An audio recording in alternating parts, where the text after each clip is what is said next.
History is full of executions, but some are so bad they make you wonder if the executioner needed glasses. Today we're talking about the ultimate royal oopsie, the botched beheading of Mary, Queen of Scots. Mary's troubles began long before she ended up on the chopping block. In 1568, after losing the Scottish throne and ticking off pretty much everyone in her kingdom, Mary fled to England seeking refuge. Big mistake. Queen Elizabeth I took one look at her Catholic cousin, a rival claimant to the English throne, and said, "Yeah, we're going to need to lock you up." Mary spent the next 19 years as a guest of England, and, by guest, I mean glorified prisoner. Don't believe me? Just take a look at this impressive list of Mary's accommodations during her time in England. But things really went south with the Babington Plot. In 1586, Mary was accused of conspiring to assassinate Elizabeth and seize the throne. The evidence? Some letters smuggled in beer barrels, because nothing says successful conspiracy like booze-based mail delivery. Elizabeth's advisors convinced her the letters were enough proof. Was Mary guilty or not? History's still debating. But Elizabeth finally caved and signed Mary's death warrant. Cue today's tragicomedy. Fast forward to February 8th, 1587. Fotheringhay Castle, outside Peterborough in England. Mary, Queen of Scots, is about to face the chop. Literally. After 19 years of captivity, she's finally been granted her release, straight into the afterlife. She walks to the scaffold with the kind of grace that makes everyone else in the room question their posture. She's not just walking to her death, she's making an entrance.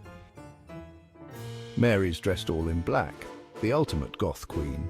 But wait, plot twist. Underneath, she's rocking a crimson gown symbolizing Catholic martyrdom.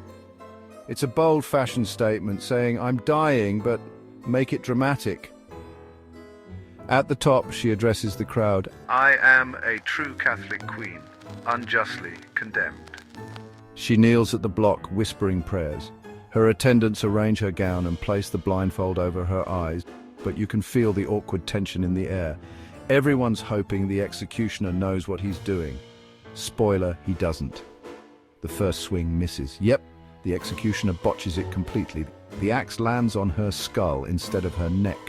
The crowd gasps and the executioner panics. This isn't execution, it's amateur hour. He swings again. This time he hits her neck, but it's still not enough. At this point, the crowd is watching the worst live performance of the 16th century. Somewhere an Elizabethan Yelp review is being written. Would not recommend. Executioner was late and unskilled. 2 stars. Finally, on the third swing, he gets the job done. Her head is severed. But wait, there's more. The executioner lifts her head to show the crowd, and her wig comes off in his hand. Her actual head falls to the ground, revealing short grey hair. According to contemporary accounts from the day, Mary's lips continued to move for a quarter of an hour after being decapitated. As if that wasn't grisly enough, as the executioner pulled Mary's body off the chopping block, he spotted a dog hiding in her dress. It was Mary's prized pooch, who refused to leave his mistress's side and had to be removed by force. Mary may have lost her head, literally, but she kept her dignity through it all. Well, most of it. And even in death, she got the last laugh. Her son, James, eventually became King of England. That's right. Her kid inherited the throne of the woman who signed her death warrant. Call it karma, royal edition. So what can we learn from this? If you're going to execute a queen, maybe splurge on a skilled executioner, or at least one who can aim.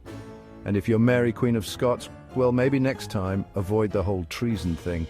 As for the rest of us, at least now you can understand what was so bloody funny about that Monty Python skit. And now we present the first episode of a new radio drama series, The Death of Mary, Queen of Scots. Part 1, The Beginning.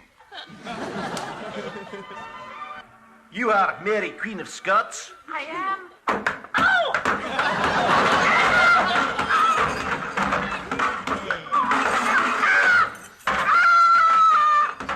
I think she's dead. No, no.